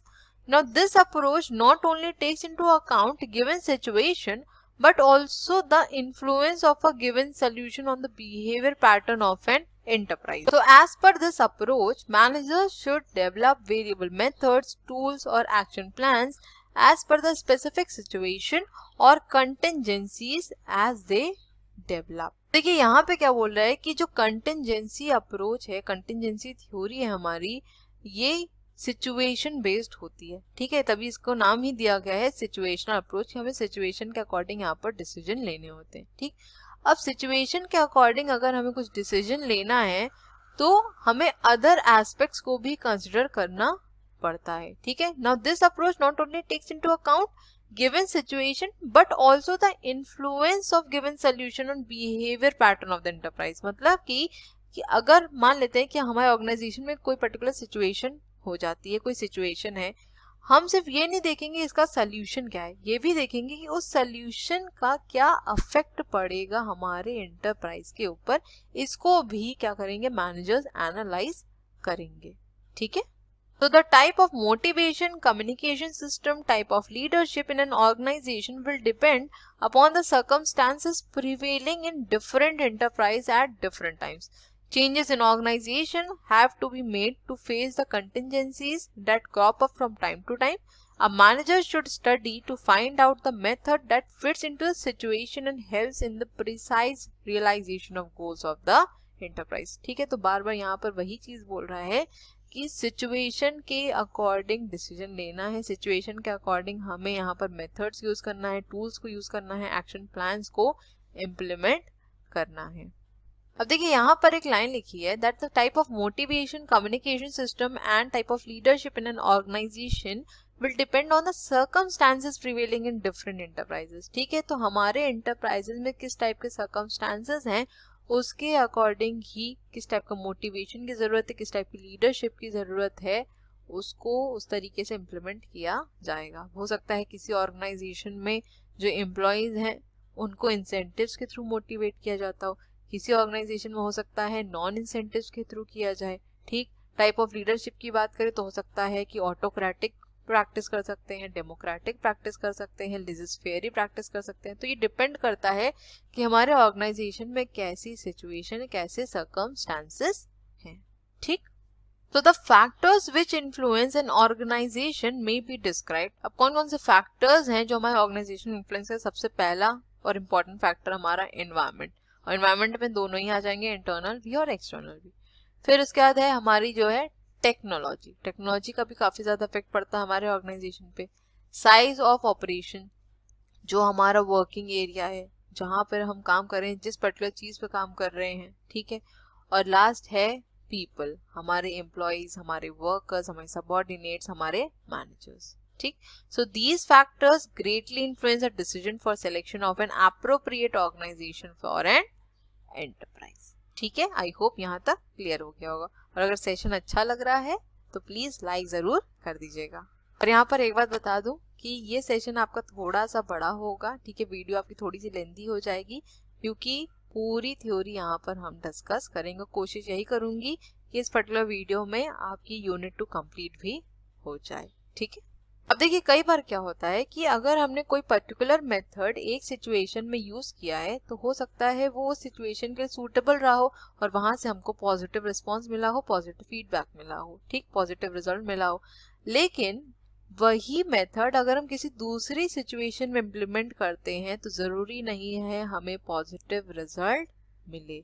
ये सिचुएशन टू सिचुएशन डिपेंड करता है। तो हम ये नहीं कह सकते कि एक सिंगल मेथड सारी सिचुएशन के लिए एप्लीकेबल होगा। ठीक है, there is no universal principle to be applied in all situation. Management में हमेशा एक चीज याद रखिएगा कि कोई भी ऐसा यूनिवर्सल प्रिंसिपल नहीं है जो हम हर सिचुएशन में अप्लाई कर सके। हमारा मैनेजमेंट यूनिवर्सल होता है, वो परवेसिव होता है, लेकिन सिचुएशन के अकॉर्डिंग हमें अपने डिसीजंस लेने पड़ते हैं। ठीक, so managers must analyse different situation and use the best approach which is best suitable in that particular situation. उस पर्टिकुलर सिचुएशन में जो सही है, जो अप्रोप्रिएट है, हमें वही यूज करना चाहिए। ठीक, अब यहाँ पर इसे हम एग्जाम्पल समझने की कोशिश करते हैं। Okay, so to improve productivity supporters of scientific management में prescribe work simplification and additional incentives. ठीक है, अगर हम यहाँ पे बात करें कि हमको अपनी प्रोडक्टिविटी को इंक्रीज करना है तो साइंटिफिक मैनेजमेंट के जो सपोर्टर्स थे वो यहाँ पर क्या प्रिस्क्राइब करेंगे कि हमें वर्क सिंप्लीफिकेशन पे ध्यान देना चाहिए और एडिशनल इंसेंटिव्स पे एम्फेसिस देना चाहिए। ठीक, बिहेवियरल साइंटिस्ट यहाँ पर क्या बोलेंगे, they will recommend job enrichment and democratic participation of employees in the decision making process। ठीक है, जो हमारे बिहेवियरल साइंटिस्ट हैं वो ऑब्वियसली यहाँ पे क्या कहेंगे कि हमको डेमोक्रेटिक पार्टिसिपेशन रखना चाहिए एम्प्लॉयज का और जॉब एनरिचमेंट पे बात करनी चाहिए। बट जो हमारे कंटिजेंसी अप्रोच के सपोर्टर्स हैं वो क्या बोलेंगे, दे offer a solution which is responsive to the characteristics of the total situations being faced। लेकिन वहीं अगर हम कंटिजेंसी अप्रोच की बात करें तो कंटिजेंसी अप्रोच ये कहेगी कि उस पर्टिकुलर सिचुएशन के लिए जो सूटेबल है, जो बेस्ट है, उस पर्टिकुलर सिचुएशन की जो कैरेक्टरिस्टिक्स हैं उसके अकॉर्डिंग हमें यहाँ पर सोल्यूशन को ढूंढना होगा। तो आपने देखा कि तीनों थ्योरीज की यहाँ पे बात हुई और तीनों थ्योरीज का जो इंटरप्रिटेशन का तरीका था वो कितना डिफरेंट था सिर्फ एक सिचुएशन को कंसिडर करके। ठीक है, अब अगर ऐसी डिफरेंट सिचुएशंस और हो ऑर्गेनाइजेशन में तो आप ये समझ सकते हैं कि तीनों थ्योरीज कितने अलग तरीके से चीजों को इंटरप्रेट करेंगी। ठीक, now work simplification would be ideal where there is limited resources, unskilled labour, limited training opportunities and limited products offered to the local markets। अब देखिए, अगर आप लोग को याद हो कि साइंटिफिक मैनेजमेंट ने क्या बोला था कि जो ह्यूमंस हैं वो एक मशीन की तरह हैं और हमको सबसे ज्यादा ध्यान किस पे देना है, अपनी प्रोडक्टिविटी पे ध्यान देना, अपनी प्रोडक्टिविटी को किसी भी तरह इंक्रीज करना है, इस पे बात करती थी ब्यूरोक्रेटिक ऑर्गेनाइजेशन भी हमारा और साइंटिफिक मैनेजमेंट भी। ठीक है, अब यहाँ पे क्या बोल रहा है कि अगर हमें वर्क सिंप्लीफिकेशन पे ध्यान देना है तो सबसे पहले तो रिसोर्सेज हमारे पास लिमिटेड होंगे। ठीक, अनस्किल्ड लेबर होगी। ठीक है, क्योंकि यहाँ पर तो बात क्या थी, सिर्फ प्रोडक्टिविटी को इंक्रीज करना है, भले हमारे पास लेबर कितनी स्किल्ड हो चाहे कितनी भी अनस्किल्ड हो। ठीक है, ट्रेनिंग अपॉर्चुनिटीज लिमिटेड रहेंगी और जो प्रोडक्ट्स ऑफर किए जाएंगे वो सिर्फ लोकल मार्केट में ही किए जा पाएंगे। ठीक है, क्योंकि रिसोर्सेज हमारे पास लिमिटेड है। Now job enrichment would be ideal for that organization where there are abundant skilled labour force. ठीक है, तो ये जॉब एनरिचमेंट की बात इसने बोली थी, बिहेवियरल साइंटिस्ट ने बोली थी, बिहेवियरल साइंटिस्ट के सपोर्टर्स उन्होंने बोली थी ये बात। ठीक है, अब ये कब एप्लीकेबल होगा, जब हमारे पास स्किल्ड लेबर अबंडेंट में होंगे, अबंडेंस होगी, ज्यादा हमारे पास स्किल्ड लेबर होंगे, तभी हम इसको इम्प्लीमेंट कर पाएंगे। ठीक, so this shows that managerial action depends upon the circumstances within a given situation। तो इस एग्जाम्पल से हमें क्या पता चलता है कि अगर हमारे पास सिंगल एक सिचुएशन है तो हमें किस तरीके से एक्शन लेने की जरूरत है, ये डिपेंड करता है कि सिचुएशन क्या है। जैसी सिचुएशन होगी, जैसे सर्कमस्टांसेस होंगे, उसके अकॉर्डिंग ही हम यहाँ पर एक्शन लेंगे, उसके अकॉर्डिंग हम डिसीजन लेंगे। ठीक है, आई होप इससे क्लियर हो गया होगा। अब देखिए, इस पर्टिकुलर इमेज से आपको और क्लियर हो जाएगा। यहाँ पे क्या बोल रहा है, ऑर्गेनाइजेशन प्रॉब्लम्स और सिचुएशन। यहाँ पर हमने लगाई यूनिवर्सल अप्रोच। ठीक है, और क्या हुआ finally, cause and effect way of responding. ठीक है, हमने यहाँ पर कह सकते हैं कि यूनिवर्सल अप्रोच लगाई जो कि हमेशा सेम रहेगी, कंसिस्टेंट रहेगी।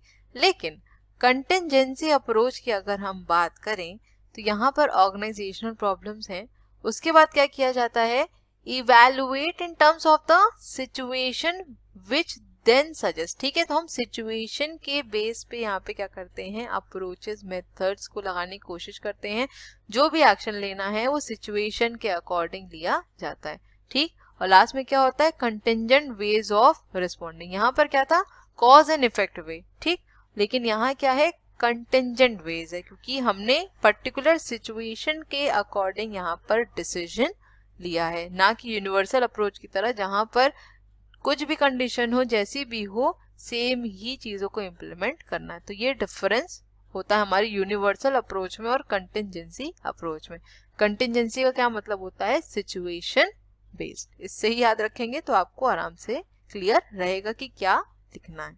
अब आ जाते हैं फीचर्स ऑफ कंटिजेंसी अप्रोच की तरफ। तो सबसे पहला फीचर है, different situations require the application of different management techniques. ठीक, तो सबसे पहला पॉइंट यही है कि डिफरेंट सिचुएशंस होंगी, तो हमें उसमें जो मैनेजमेंट टेक्निक्स है वो भी अलग लगानी पड़ेगी। सेम टेक्निक नहीं लगेगी, सेम लग जाएगी तो वो यूनिवर्सल अप्रोच हो जाएगी, कंटिंजेंसी अप्रोच नहीं रह जाएगी। ठीक। दूसरा पॉइंट है मैनेजमेंट शुड देयरफॉर मैच और fit its approach to the requirements of the particular situation. जो भी सिचुएशन है उसके अकॉर्डिंग जो भी हमारा कह सकते हैं कि जो अप्रोच है वो फिट बैठनी चाहिए, मैच करनी चाहिए। ठीक। नेक्स्ट है there is no best way to manage. ठीक है, ये मैंने आपको स्टार्टिंग में बताया कि कोई भी सिर्फ एक सिंगल तरीका नहीं है जिसके थ्रू हम मैनेज कर सकें, डिसीजन ले सकें, पर्टिकुलर सिचुएशन के अकॉर्डिंग एक्शन लेना पड़ता है। ठीक। So there is no unique technique to solve every problem because every problem situation is unique in itself. ठीक है। अब यहाँ पर एक बहुत ही इंटरेस्टिंग सा एग्जाम्पल लेती हूँ और उम्मीद करती हूँ उससे आपको समझ में भी आ जाएगा और ये याद भी रहेगा हमेशा। ठीक है, देखिए बहुत ही अच्छी सी ड्राइंग बनाती हूँ मैं, एकदम फुल आर्टिस्ट हूँ। ठीक है, तो ये हमारी है गर्ल। ठीक है, और ये है हमारा बॉय। इसके कान दिखा दे रहे हैं, लड़की के तो कान छुप जाएंगे उसके बालों पीछे। ठीक है, चलो तो ये आपका फ्रेंड है। ठीक। अब क्या हुआ कि आपके फ्रेंड ने आपसे कुछ बात कही, ठीक है, और आपने उसको उसके रिगार्डिंग कुछ सजेशन दिया। ठीक। अब आपने जो सजेशन दिया वो किसी बेसिस पे दिया होगा, है ना, अपने पास्ट एक्सपीरियंस के बेसिस पे, या पास्ट में आपके साथ वो चीजें हुई हैं, आपने उसके बेसिस पे उसको यहाँ पर सजेशन दिया। ठीक। अब इसने क्या किया कि जो भी आपने उसको बताया उसने जाके इनसे कह दिया, और बदले में क्या हुआ कि इनके जो चीक्स हैं वो यहाँ पर रेड हो गए। ठीक। अब ये मुझे बताने की जरूरत नहीं है कि क्यों रेड हुए। ठीक है, कहने का मतलब यहाँ पे सिर्फ इतना है कि ये जरूरी नहीं है कि आपकी जो सिचुएशन थी, आपने उस टाइम पर जो मेथड यूज किया था वही सेम मेथड अगर आपका फ्रेंड यूज करेगा तो उसको भी वही आउटकम, वही रिजल्ट मिलेगा। ठीक है, ये जरूरी नहीं है, इसीलिए हमें बोला गया है कि कोई भी एक बेस्ट वे नहीं है, सिचुएशन टू सिचुएशन डिपेंड करता है, हमें उसके अकॉर्डिंग ही डिसीजन लेने होते हैं। ठीक है, आई होप इस एग्जाम्पल से आपको समझ में आ गया होगा, और प्लीज कोई इस चीज का बुरा नहीं मानेगा, ये सिर्फ और सिर्फ एक एग्जाम्पल है, आपको समझाने के लिए मैंने ये बताया है। ठीक है, नेक्स्ट पॉइंट है हमारा managers have to devise methods and to learn when and how to apply each one. ठीक है, तो जो हमारे मैनेजर्स हैं उनके पास डिफरेंट टेक्निक्स, डिफरेंट मेथड्स होने चाहिए, और ये पता भी होना चाहिए कि हमें इन्हें कहाँ अप्लाई करना है। सिर्फ मेथड्स होना, टेक्निकल नॉलेज होना इज नॉट इम्पोर्टेंट। इम्पोर्टेंट क्या है कि हमको उसको किस सिचुएशन में और कब अप्लाई करना है ये भी पता होना चाहिए। अब आप लोगों को अगर पता है कि कंटिंजेंसी थ्योरी क्या होती है, बहुत अच्छी बात है, पता है, लेकिन अगर हम उसको एग्जाम में ना लिख पाए तो ऐसे नॉलेज क्या फायदा। ये नहीं कह रही कि आपको वो चीज याद नहीं, याद है, लेकिन जहां पर आपका इवैल्यूएशन हो रहा है वहां पर आपको क्या करना पड़ेगा, उसको डिफाइन करना पड़ेगा, उसको बताना पड़ेगा, है ना। तो नॉलेज होना इम्पोर्टेंट है, लेकिन उस नॉलेज की एप्लीकेबिलिटी भी जरूरी होती है। ठीक। और लास्ट पॉइंट है इसमें, it emphasises the need of analysing the situation. I hope यहाँ तक आपको क्लियर हो गया होगा कंटिंजेंसी अप्रोच क्या है, उसके फीचर्स क्या है, और कंटिंजेंसी अप्रोच कैसे हमारी यूनिवर्सल अप्रोच से अलग होती है। ठीक, चलते हैं नेक्स्ट स्लाइड की तरफ। अब नेक्स्ट डिस्कस कर लेते हैं कि कंटिंजेंसी थ्योरी इतनी ज्यादा पॉपुलर क्यों हुई। अब आपको शायद ये समझ में भी आ गया होगा कि पॉपुलर क्यों हुई थी, क्योंकि इसका फ्रेमवर्क ही कुछ ऐसा था, है ना। हमने एक पर्टिकुलर एंटरप्राइज में जो कंडीशन है, जो प्रॉब्लम है, उसके अकॉर्डिंग, उसकी सिचुएशन के अकॉर्डिंग यहाँ पर डिसीजन लेना है, सबसे प्लस पॉइंट। दूसरा ये कि हमने एनवायरनमेंट को यहाँ पर कंसिडर किया हुआ है, जो भी चेंजेस हो रहे हैं, अदर फैक्टर्स हैं, उनको भी कंसिडर करके चलेंगे, उसके अकॉर्डिंग ऑर्गेनाइजेशनल स्ट्रक्चर फॉर्म करेंगे, उसके अकॉर्डिंग डिसीजन लेंगे, है ना। तो ऐसे कई सारे पॉइंट्स हैं जिनके बेसिस हम ये कह सकते हैं कि कंटिंजेंसी थ्योरी हमारी इसी वजह से पॉपुलर हुई भी। ठीक, एक बार पढ़ लेते हैं इन पॉइंट्स को। तो सबसे पहला पॉइंट है हमारा conceptual framework. So contingency theory provides a conceptual framework within which managers can systematically study the characteristics of major organizational components as well as their interrelationship। जो हमारा ऑर्गेनाइजेशन होता है वो एक प्रॉपर स्ट्रक्चर के according ही work करता है, एक फ्रेमवर्क होता है जिसमें हमारे मैनेजर्स सिस्टमेटिकली जो भी हमारे ऑर्गेनाइजेशनल कंपोनेंट्स हैं उनको स्टडी करते हैं, उनके कैरेक्टरिस्टिक्स को समझते हैं और क्या रिलेशनशिप है उनके बीच में, उन कैरेक्टरिस्टिक्स के बीच में, इसको भी एनालाइज करते हैं। ठीक है, तो इसी वजह से जो हमारी कंटिंजेंसी थ्योरी है वो पॉपुलर है, क्योंकि स्ट्रक्चर की बात करी जाती है, एक प्रॉपर फ्रेमवर्क है, हर एक सिचुएशन को एनालाइज किया जाता है, जो अदर फैक्टर्स हैं उनको भी कंसिडर किया जाता है और उसके अकॉर्डिंग ही यहाँ पर डिसीजन लिया जाता है। ठीक, नेक्स्ट पॉइंट है हमारा linkage between theory and practice. So contingency theory is a practical way of studying and analyzing the organization. This theory suggests a host of alternatives that might be applicable to a particular situation. अब अगर हम लोग बात करें system approach की, तो उसके criticism में हमने यही पढ़ा था कि जो हमारी सिस्टम अप्रोच है वो सिर्फ थ्योरेटिकल एस्पेक्ट को कंसिडर करती है मैनेजमेंट के, किस तरीके से वर्क परफॉर्म करना है, किन मेथड्स को यूज करना है, इसके बारे में कुछ भी नहीं बोला गया सिस्टम थ्योरी में, राइट। लेकिन वहीं अगर हम कंटिंजेंसी अप्रोच की बात करें तो ये थ्योरेटिकल एस्पेक्ट को तो कंसिडर करती है, साथ में प्रैक्टिकल एप्लीकेबिलिटी पे भी ध्यान देती है। ठीक, नेक्स्ट पॉइंट है a basis for introducing changes. So contingency theory explains the dynamic process of organizational change. It provides information about the relevant changes that occur in the environment from time to time. ठीक है, तो जो हमारी contingency approach है वो changes पर भी ध्यान देती है, जो हमारे एक्सटर्नल एनवायरनमेंट में जो चेंजेस हो रहे हैं उसको भी कंसिडर करती है और उसके अकॉर्डिंग फिर जो भी डिसीजन लेना है वो लेने की कोशिश करती है। ठीक, it also provides the necessary information to maintain the dynamic equilibrium. ठीक है, अब नेक्स्ट पॉइंट है हमारा वाइड एप्लीकेबिलिटी। ये भी आपका एक पॉइंट है। ठीक है, जब मैं आपको पीडीएफ प्रोवाइड करूंगी तो मैं इसको इसी फॉर्मेट में दे दूंगी। ठीक, सो wherever there is a need to define or redefine the relationships in an organization, contingency theory may be useful. Obvious सी बात है कि इसकी एप्लीकेबिलिटी वाइड होगी, क्योंकि हम यहाँ पर पूरे ऑर्गेनाइजेशन को कंसिडर नहीं कर रहे हैं, एक पर्टिकुलर एंटरप्राइज की बात कर रहे हैं, उसकी सिचुएशन की बात कर रहे हैं, उसके एनवायरमेंट की बात कर रहे हैं। तो जैसा एंटरप्राइज होगा, उसकी जैसी सिचुएशन होगी, जैसी प्रॉब्लम होगी, उसके अकॉर्डिंग ही डिसीजन लेगा। ठीक, तो हम इसको वाइड लेवल पर एप्लीकेबल कर सकते हैं। ठीक, लेकिन वहीं अगर सिस्टम थ्योरी की बात करें तो वो उसकी जो एप्लीकेबिलिटी है वो वाइड नहीं हो सकती।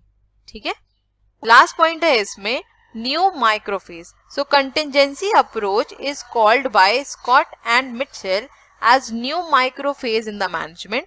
Since the primary attention of contingency approach is on problem solving puzzles and putting out fires, it has entirely pragmatic flavor. So contingency approach is considered as a refreshing breeze in the management literature that away the humanistic and general system fog. अब देखिए इस particular point में क्या बोल रहा है। Contingency approach के बारे में अभी हम स्टार्टिंग से बात करते आ रहे हैं, तो इसका प्राइमरी अटेंशन किस पे है? प्रॉब्लम सॉल्विंग पे। जैसी सिचुएशन है उसके अकॉर्डिंग हम उस पे एक्शन लेंगे, उसके अकॉर्डिंग हम डिसीजन लेंगे। ठीक, और कहीं ना कहीं हमारे जो ह्यूमन सिस्टम का इन्वॉल्वमेंट रहता ही है। लेकिन यहाँ पर जो कंटिंजेंसी अप्रोच है इसको न्यू माइक्रोफेज नाम दिया गया है। क्यों? क्योंकि इसमें प्रैग्मेटिज्म दिया गया, मतलब प्रैग्मेटिक फ्लेवर दिया है। मतलब क्या है इसका कि हमने यहाँ रियलिटी की बात करी है, ठीक है, सेंसिबिलिटी की बात करी है। जो भी डिसीजंस हमें अपने ऑर्गेनाइजेशन में लेने, कई बार ऐसा होता है कि जो ह्यूमंस है, जो सिस्टम है, उसका इंटरैक्शन बहुत ज़्यादा होता है और इंटरफेरेंस बहुत ज़्यादा होता है। इसकी वजह से क्या होता है, जो प्रॉपर डिसीजन लेना चाहिए, जो एक्चुअल डिसीजन है, जो सही डिसीजन है, वो हम नहीं ले पाते। लेकिन कंटिंजेंसी अप्रोच के थ्रू क्या होगा, हम एक सेंसिबल, एक रिलायबल डिसीजन ले सकेंगे जो उस पर्टिकुलर सिचुएशन के लिए सूटेबल होगा। ठीक है, तो आई होप यहां तक आपको क्लियर हो गया होगा। चलते हैं नेक्स्ट स्लाइड की तरफ। अब नेक्स्ट डिस्कस कर लेते हैं मेरिट्स और यूजेस ऑफ कंटिंजेंसी अप्रोच। सबसे पहला पॉइंट है contingency approach has a great significance. It is helpful to the managers in performing their function of planning, organizing, direction and control. It helps a manager to broad base their approach in solving day-to-day management problems. It widens the manager's horizon beyond the theory of management principle and techniques. तो अब मुझे नहीं लगता कि अब इस point को बहुत ज़्यादा एक्सप्लेन करने की ज़रूरत है। ऑलरेडी अभी यही सब चीजें हम समझते आ रहे हैं कि डे टू डे प्रॉब्लम्स को यहाँ पर मैनेजर इजीली सॉल्व कर सकता है कंटिजेंसी अप्रोच के थ्रू, ठीक है। और जो हमारी डिफरेंट थ्योरीज है मैनेजमेंट की या फिर प्रिंसिपल्स एंड टेक्निक्स हैं, उनसे ऊपर बढ़ के भी यहाँ पर डिसीजन लिया जा सकता है, ठीक है। नेक्स्ट पॉइंट है this approach rejects universality of management concept, ठीक है। तो यहाँ पर यूनिवर्सैलिटी की बात नहीं करता, यूनिवर्सल अप्रोच की बात नहीं करता है, सिचुएशन की बात करता है। It requires the ability to analyse and diagnose a managerial situation correctly. So this approach is action oriented as it is directed towards the application of system concepts and the knowledge gained from other approaches, ठीक। तो ये जो हमारी approach है contingency approach, किसकी बात करती है? एक्शन की बात करती है। एक्शन ओरिएंटेड है, एक सिचुएशन के अकॉर्डिंग हमको किस तरीके से एक्शन लेने हैं, क्या डिसीजन ले रहे हैं, इसकी बात करती है। यूनिवर्सैलिटी की बात नहीं करती है, ठीक। अब नेक्स्ट टॉपिक है हमारा लिमिटेशंस ऑफ कंटिजेंसी थ्योरी, जिसको हम क्रिटिसिज्म भी कह सकते हैं, ठीक है। सबसे पहला पॉइंट है हमारा इनएडिक्वेट लिटरेचर। अब इस पॉइंट में क्या बोला गया है, देखिए कंटिजेंसी थ्योरी या कंटिजेंसी अप्रोच के बारे में हम स्टार्टिंग से डिस्कस करते आ रहे हैं, तो हमने यही बात करी है कि सिचुएशन के अकॉर्डिंग हमें एक्शन लेना है, लेकिन ये एक्शन क्या होंगे, किस टाइप के एक्शन होंगे, इसके बारे में यहाँ पर नहीं बताया गया, इसलिए बोला गया है कि ये इनएडिक्वेट लिटरेचर है, ठीक है। So contingency approach suffers from inadequate literature, therefore it has not adequately spelled out various types of actions which can be taken under different situations। क्या एक्शंस लेने हैं ये नहीं बताया, ये बताया है कि एक्शन लेने की जरूरत है एक पर्टिकुलर सिचुएशन में, लेकिन क्या लेने हैं ये नहीं पता है। So it is not sufficient to say that a managerial action depends on the situation. So the approach should provide if this is the situation this action can be taken, ठीक है। तो यहाँ पर इसको इस बेसिस पे criticise किया गया कि सिर्फ यही बताया गया कि एक्शन लेना है, लेकिन इस अप्रोच में बल्कि ये बताना चाहना चाहिए था कि अगर ये सिचुएशन है तो वहां पर हमें ये पर्टिकुलर एक्शन लेने की जरूरत है, लेकिन ये चीज आपकी कंटिजेंसी अप्रोच में नहीं बताई गई, ठीक है। Unless this is done, the approach cannot offer much assistance to the practice of the management. No doubt researches have been conducted in this direction, but by and large they have not satisfied the needs of the managers। क्योंकि देखो managerial decision लेना easy नहीं होता है, अगर हमें किसी एक पर्टिकुलर सिचुएशन के अकॉर्डिंग डिसीजन लेना है तो हमें उसके रिगार्डिंग एक्शन पता होने चाहिए कि क्या लेने की जरूरत है, ठीक है। अगर हम उस पर्टिकुलर सिचुएशन में ही एक्शंस को इम्प्लीमेंट करने लग जाएंगे तो काफी टाइम लग जाएगा। तो इस बेसिस पे इस पर्टिकुलर थ्योरी को या अप्रोच को क्रिटिसाइज किया गया था, ठीक। I hope first point clear हो गया होगा। नेक्स्ट पॉइंट है हमारा कॉम्प्लेक्स इन नेचर। अब जो हमारी कंटिजेंसी अप्रोच है वो ऑब्वियस सी बात है कॉम्प्लेक्स है। कॉम्प्लेक्स क्यों है, हम सिस्टम अप्रोच में बात कर रहे थे कि पूरे ऑर्गेनाइजेशन को कंसिडर करके हमें डिसीजन लेना है, ठीक है। लेकिन यहाँ हम क्या बोल रहे हैं, एक पर्टिकुलर यूनिट को कंसिडर करना है, जो सिचुएशन है उसको कंसिडर करना है, उसके अकॉर्डिंग डिसीजन लेना है। तो ये काफी टाइम टेकिंग प्रोसेस भी है और काफी कॉम्प्लेक्स भी है, ठीक है। The suggestion of the approach is very simple, that is managers should do according to the needs of the situation. However, when put into practice, this becomes very complex, right? क्योंकि अगर हम situation को analyse करें तो हमको पता है कि पर्टिकुलर सिचुएशन के अकॉर्डिंग हमें डिसीजन लेना चाहिए, लेकिन जब डिसीजन लेने का टाइम आता है तो उस टाइम पर और भी अदर सिचुएशंस क्रिएट हो जाती हैं, जिसकी वजह से डिसीजन लेना बहुत ज़्यादा डिफिकल्ट हो जाता है, ठीक है। Determination of a situation in which managerial action is to be taken involves analysis of large number of variables with multifarious dimensions। Obvious सी बात है कि अगर हमें कोई डिसीजन लेना हो, वो ऑब्वियस सी बात है कि जब मैनेजर डिसीजन ले रहा है तो कुछ बड़ा डिसीजन होगा, तो वो अदर फैक्टर्स, अदर वेरिएबल्स को भी तो कंसिडर करेगा, राइट। तो उनको कंसिडर करने में, उनको समझने में, उनको एनालाइज करने में भी क्या हो जाती है, कई बार सिचुएशन कॉम्प्लेक्स हो जाती है। So therefore there is possibility that managers who are always short of time may ignore through analysis of all these variables and may resort to shortcut and easier ways, ठीक है। अब managers का इतना time तो होता नहीं कि वो हर एक पर्टिकुलर सिचुएशन को एनालाइज करें, तो वो क्या करेंगे, थॉरो स्टडी नहीं करेंगे, बस ऊपर ऊपर से पढ़ के पता चला डिसीजन दे दिया। अब ऐसे अगर डिसीजन दे दिया तो हो सकता है वो ऑर्गेनाइजेशन के लिए आगे फ्रूटफुल ना हो, ठीक है। तो ये इसकी बहुत बड़ी क्रिटिसिज्म हो जाती है कि कॉम्प्लेक्स बहुत ज्यादा हो जाती है सिचुएशन। ठीक, नेक्स्ट पॉइंट है हमारा रिएक्टिव नॉट प्रोएक्टिव। अब जो हमारी कंटिंजेंसी अप्रोच है ये रिएक्टिव है। रिएक्टिव का क्या मतलब हुआ कि जैसी सिचुएशन आई उसके अकॉर्डिंग हमने क्या किया, डिसीजन लिया, मेथड्स लगाए। प्रोएक्टिव नहीं है। प्रोएक्टिव का क्या मतलब होता है कि सिचुएशन अकर होने से पहले हमारे पास कुछ होना चाहिए, कुछ रेमेडी होनी चाहिए उसको फेस करने के लिए। ठीक है, तो यहाँ पर ये चीज नहीं थी, ये कैसी थी, रिएक्टिव थी, ना कि प्रोएक्टिव थी। ठीक, so contingency theory is also criticised on the ground that it suggests a reactive strategy in coping with the environmental complexity. Instead, a proactive strategy is needed where managers would be able to steer the organization through complex environment with their creative and innovative efforts. अगर हमको पहले से ही पता है कि ऐसी situation आगे आ सकती है, फ्यूचर में हो सकती है, तो हम क्या करेंगे, पहले से उसके लिए रेडी रहेंगे। ठीक है, उसके लिए हमें जो भी तैयारी करने की जरूरत है वो तैयारी पहले से कर सकते हैं। ठीक, लेकिन हमारी जो कंटिंजेंसी अप्रोच है ये कैसी थी, रिएक्टिव थी, इसीलिए इसको क्रिटिसाइज भी किया गया। ठीक, अब नेक्स्ट पॉइंट है हमारा incomplete. So critics argue that the contingency approach does not incorporate all aspects of system theory and they hold that it has yet not developed to the point at which it can be considered a true theory.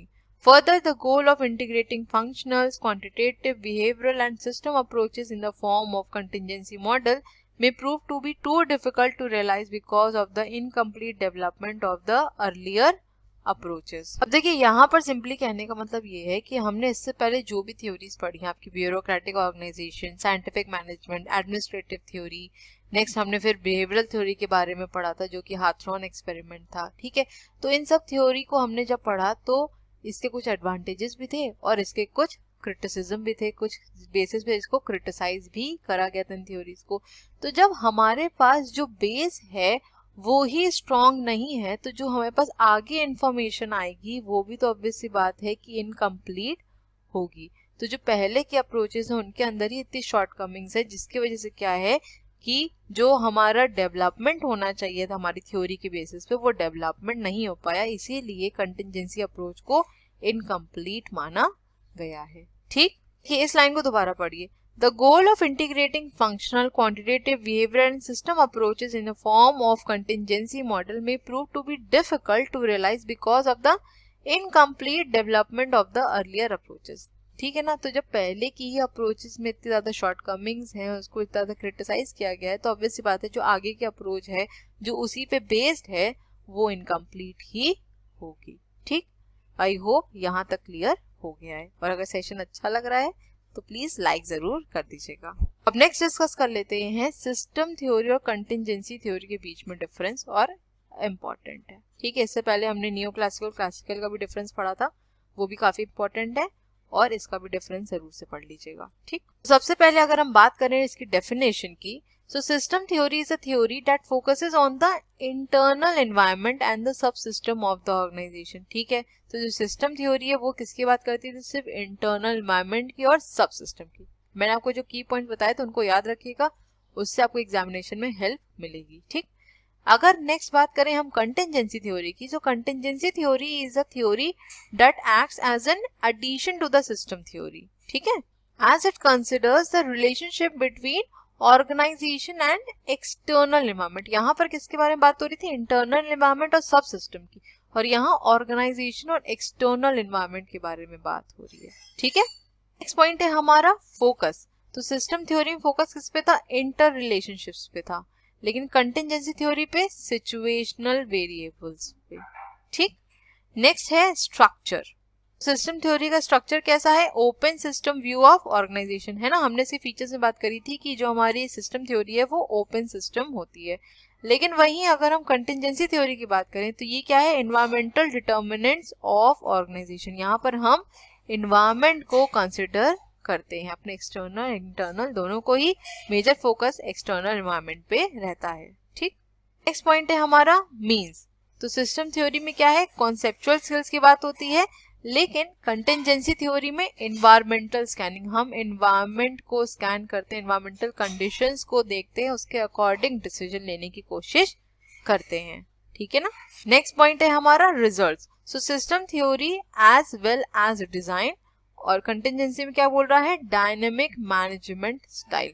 तो system theory जिस तरीके से design की गई है उसी तरीके से रिजल्ट देगी, लेकिन जो कंटिजेंसी थ्योरी है वो डायनेमिक होती है। ठीक है, कंटिजेंसी थ्योरी में किसकी बात करें, डायनेमिक सिचुएशंस की बात करते हैं, तो डायनेमिक मैनेजमेंट स्टाइल यहाँ पे प्रैक्टिस किया जाएगा। ठीक, नेक्स्ट पॉइंट है हमारा अप्रोच। तो सिस्टम थ्योरी में जो अप्रोच होती है वो सिंपल होती है, लेकिन कंटिजेंसी थ्योरी अपने में ही कॉम्प्लेक्स होती है और इसी बेसिस पे इसको क्रिटिसाइज भी किया गया है। ठीक है, आई होप डिफरेंस क्लियर हो गया होगा। अब लास्ट है आपका contemporary issues in organizational theory. इसको आप खुद से पढ़ लीजिएगा, बहुत ही इजी है। ठीक है, सिर्फ पॉइंट्स और पॉइंट्स बहुत इजी है, खुद से पढ़ेंगे तो आपको ये समझ में आ जाएगा। ठीक, तो आज का हमारा सेशन यहीं तक था। मिलेंगे अपने नेक्स्ट वीडियो में और नेक्स्ट यूनिट को कवर करेंगे। आपकी यूनिट 2 यहाँ पर कंप्लीट हो जाती है। इस पर्टिकुलर यूनिट को बहुत ही अच्छे से पढ़िएगा, 20 to 30 मार्क्स के क्वेश्चन आराम से आपके पेपर में पूछ लिए जाते हैं। ठीक है, तो thank you so much for watching. Please video को लाइक जरूर कर दीजिएगा और अगर अभी तक आपने चैनल को सब्सक्राइब नहीं किया है तो चैनल को सब्सक्राइब जरूर कर दीजिएगा। बेल आइकन को भी जरूर प्रेस कर दीजिएगा ताकि मैं जब भी वीडियोस को अपलोड करूं उसका नोटिफिकेशन आपके पास जरूर जाए। और अपने फीडबैक्स भी दीजिएगा कि वीडियोस कैसी लग रही हैं और अगर कुछ इंप्रूवमेंट की जरूरत है तो बिल्कुल बताइएगा। मिलेंगे अपने नेक्स्ट वीडियो में। Till then stay safe, stay healthy, bye bye, take care.